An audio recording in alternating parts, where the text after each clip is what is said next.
Hello, this is your Express Briefing for Monday, September 30. From the San Antonio Express News, I'm Joy Marie Scott. Become a subscriber and read more of these headlines at expressnews.com. Basketball season is almost here. We're looking forward to chatting with Spurs coaches and players at the team's media day today. We're talking with Xochitl Hurtado, the Chief Operating Officer for Methodist Healthcare Ministries, as part of our Texas Power Brokers feature. We'll break down last week's high school football and volleyball games with our Rankings and Player of the Week awards. Expect scattered thunderstorms and a high of 93.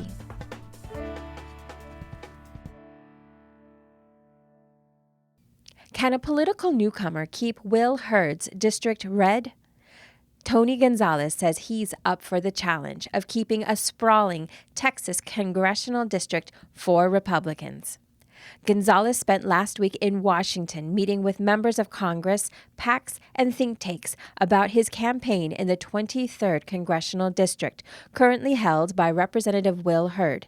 He announced last month that he's leaving Congress after this term. The 2020 race was expected to be challenging for Hurd, who won re-election last year by just 926 votes against Gina Ortiz-Jones, who's running again for the Democratic Party's nomination. Gangs profit from Trump's migrant policy. Gangs are taking advantage of migrants stranded as part of the Trump administration's Migrant Protection Protocols, MPP, program. More than 45,000 migrants were sent back to Mexico under the program to await their U.S. court hearings. While it's unclear how many MPP migrants have been kidnapped or assaulted, kidnappings increased this year once MPP was rolled out. Gangs typically demand ransoms of a few $1,000s per migrant. The attacks are causing more migrants to give up their asylum claims.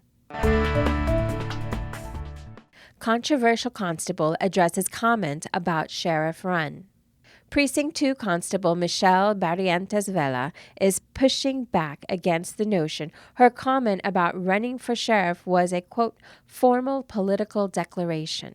As the Texas Rangers and FBI raided her office and home Monday, the embattled constable told reporters she planned to run against Bexar County Sheriff Javier Salazar in 2020. That prompted county commissioners to seek to replace her under the state's Resign to Run law. But Vela says her statement was an excited utterance. She said she does not have plans to abandon her seat. San Antonio native claims World Boxing Championship. San Antonio's 25-year boxing title drought is over. Local sensation Mario Barrios, who is 24, claimed the World Boxing Association super lightweight title with a unanimous decision over Turkey's Batir Akhmedov in Los Angeles on Saturday. He becomes the fourth San Antonio fighter to win a major world title. Barrios began competition as a super bantamweight in 2013 at age 18. He said he grew up hearing the names of San Antonio's prior champions and got to know Jesse James Leija and John Michael Johnson over the years. Consider a subscription to the Express News, the voice of South Texas since 1865. Just 95 cents for the first month, a digital subscription helps support our work covering San Antonio and South Texas. You'll get access to all our stories on expressnews.com. Join us at expressnews.com/subscribe. And in other news to know today, Fair Avenue Apartments residents gathered to mourn the loss of a man found dead in a closet at the public housing apartment complex for seniors. A vacancy on the Judson ISD Board of Trustees has drawn 6 applicants from diverse professional backgrounds. A group of Leon Valley residents has begun an effort to recall 2 city council members who played key roles in the removal of Councilor Benny Martinez. After a 101-year delay, a death certificate was issued for a victim in the Porvenir massacre. San Antonio FC is inching closer to a playoff spot. New information has reshaped the search for a woman who disappeared in July and is feared dead.